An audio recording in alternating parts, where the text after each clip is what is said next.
شروع کرتا ہوں اللہ تعالیٰ کے نام سے جو بڑا مہربان نہایت رحم والا ہے۔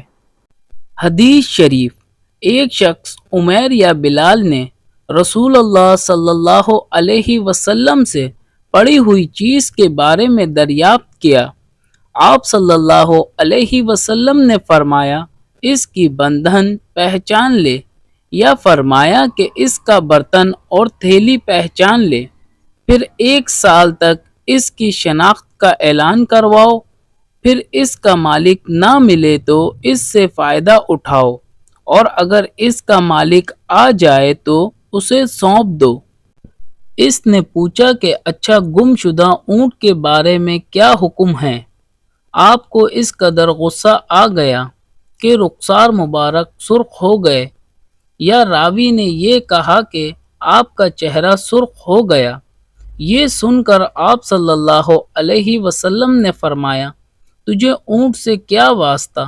اس کے ساتھ خود اس کی مشق ہے اور اس کے پاؤں کے سم ہیں، وہ خود پانی پر پہنچے گا اور خود پی لے گا اور خود درخت پر چرے گا، لہٰذا اسے چھوڑ دو یہاں تک کہ اس کا مالک مل جائے۔ اس نے کہا کہ اچھا گم شدہ بکری کے بارے میں کیا ارشاد ہے؟ آپ صلی اللہ علیہ وسلم نے فرمایا وہ تیری ہے یا تیرے بھائی کی، ورنہ بھیڑیے کی غذا ہے۔ صحیح بخاری، حدیث نمبر 91۔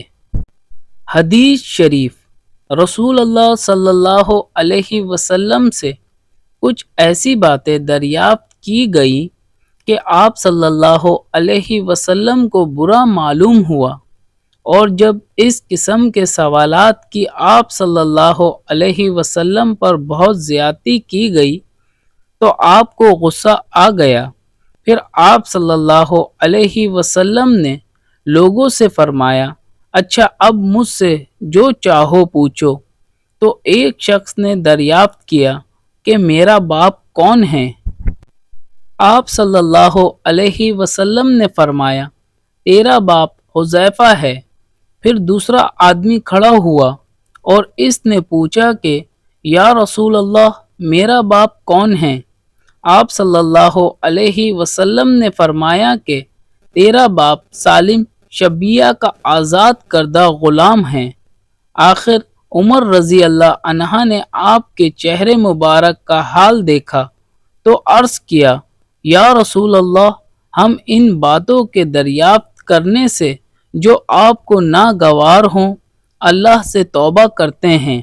صحیح بخاری، حدیث نمبر 92۔ ثواب کی نیت سے حدیث شریف کی ویڈیو کو لائک شیئر کر کے ایک پیارا سا کمنٹ کریں اور چینل کو سبسکرائب کر کے بیل کا بٹن دبا لیں۔ جزاک اللہ۔